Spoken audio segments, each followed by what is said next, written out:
Welcome to a special edition of Henry Parker Presents. And with us, we have the one and only Erica Jones. And we are celebrating her I know. And let me start off by saying, 5 years ago, I walked through the doors and I saw this lovely young lady without the glasses at the front desk. I've always been blind. Hey. And she gave me a very firm handshake, and that's a sign of character. Thank you. And with that, the scape of SCATV has changed ever since.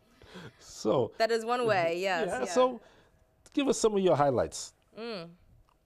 Well, I came from the community media world in Albuquerque, New Mexico, so there was that comparison of what the work culture and ends of just the battle for upkeeping freedom of speech out there was vastly different than what it is in the Northeast. So coming to the job here, just learning that is about funding or having to, justify your existence like every few months. So it kind of allowed, I think, the little more open to creativity and possibilities. And yeah, I don't know. It was, I can't believe it's been 5 years that I first started working here. But about SCATV. Well, when you were unemployed, when you're unemployed, your research becomes impeccable. So I was doing a lot of thorough researching around similar jobs that I had, and I had gone to grad school in Boston at Suffolk University and got my master's there. So I was familiar with the Boston area and kind of had some roots there and some friends still. So I was like, I'll expand my search. I was looking in like Brooklyn and different places for a bit, but I was like, and I didn't really know much about Somerville. My earlier encounters with Somerville, years before, was taking the Red Line, and that was it. Which still seemed like it was so far away from everything. Yeah. And we went to Red Bones, and I was like, this place is cool, though. This place is really cool. It was really like my only encounter with Somerville. So when I saw the job posting, I was like, oh, this is perfect. It was an outreach position and also programming. So I started off doing what Vega does now here with us. But yeah, it was an interesting first, first couple of years. But one of my early memories is going into our equipment closet, and you're the new person, so everyone's kind of like sizing you up and like, who are you and what you're doing, and I totally get that. But Yvette Wilkes, I remember her coming in, and she was giving me that, those size up eyes, and I was like, you think you know, right? And I think it came from a really good place, and like, who is this new person? Okay. And I just remember kind of being like, oh gosh, like I want her to like me, Well, you energy and personality, you made a lot of friends really quick. Yeah, and also learning more about like the place, and obviously she and I are, very close now, and as are we, and just over the but it's just funny when you first start at a place, and people kind of like getting accustomed to like the new flow of how things are done. But yeah, I think some highlights. I mean, got 3 different like variations of staff. That's an understatement. Which is really interesting, and I never thought that would happen. We'll save that for another show. Yeah, I mean, just in terms of through like a professional, you learn more about yourself by who you're working alongside, right? And it was just different variations of like colleague energy and stuff like that, and it's obviously like we have expanded tremendously, but there's still a lot of groundwork that has happened over the last decades that has really allowed us to be where we are today with such a strong reputation. So there are a lot of people who bubble. I'm like, gosh, there was a whole lot of other staff people who worked here. Yeah, what happened? Yeah, like, I mean, but even like, 20 years ago, like, what were they doing?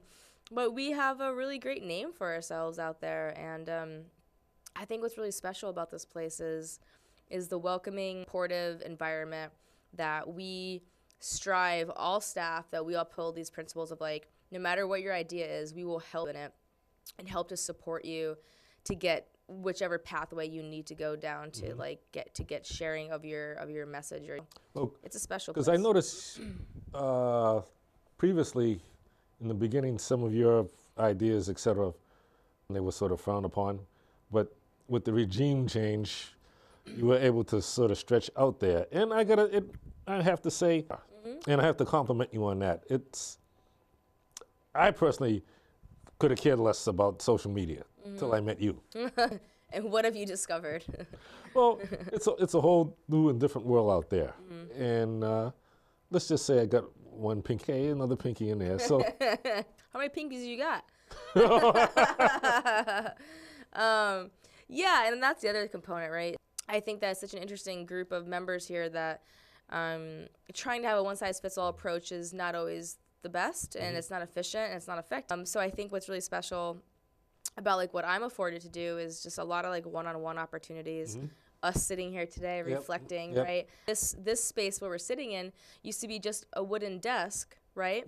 And had one stationary camera hooked up, and here, and 3 years ago, it was renovated to be what it is today, and it's 3 HD robotic cameras, awesome LED light, and it's we're trying to stay with the times, but having a professional quality with like accessibility, and that'll hopefully never. Quite a name for yourself out here in the Somerville community.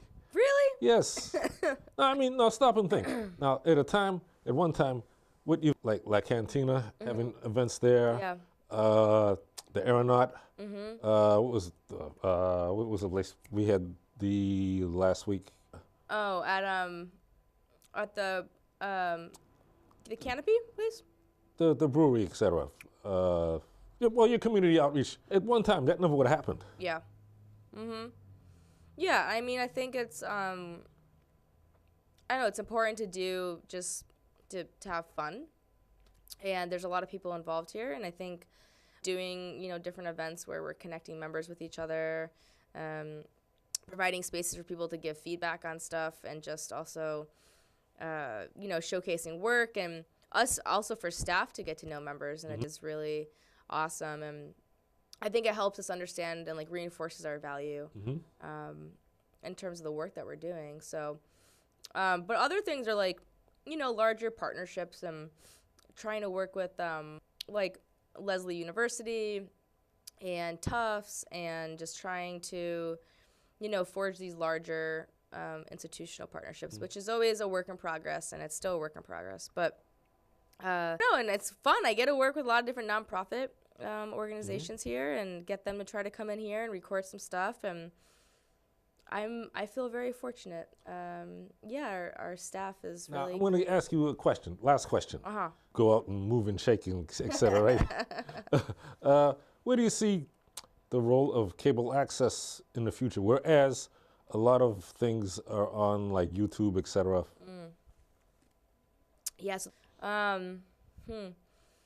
So there's a board of directors that I'm involved with. It's called the Alliance for Community Media, and I'm now the chair of the regional Northeast board. The phone call I have to go on in a little bit. Big shoes I'm filling, but I'm excited for this new leadership opportunity. But we talk about this all the time. I mean, in our existence in the early 80s, it was build it, they'll come. Our involvement is minimal. But then, in the 80s, it was a time when you didn't have all these different ways to communicate, right? Technology wasn't as accessible and mobile. Obviously, the internet is a huge game changer. So when the 90s, 2000s came, I mean, that was a big shift in general, was how things were being distributed. So us thinking, okay, we have to start distributing. We have to live stream our programming now. We have to upload all of our content online. We have to shoot in HD. So, changing up all of our technology, our cameras, our lighting grids, our studio camera. You have to constantly be in tune with what's happening and be ahead of it if you can at all. I don't think there will ever be like, I don't think that community media will ever be a competitor, like corporate media, by any means. I think our niche is truly hyper local. But I think in terms of funding and stuff, that is absolutely an area that we should have already been thinking about, right? And we are presently really thinking about it, you know, having a really strategic plan around diversifying the funding, because right now we get around 80+% from cable franchise fees. So, you know, a percentage of the cable subscriber bill each month goes to this fund, for that every year. The city gets the 2/3 for the city and educational channels, but we need to really think about how to get more money from other places. And that's a whole other longer conversation in terms of that, like, strategic planning, but what we're thinking about.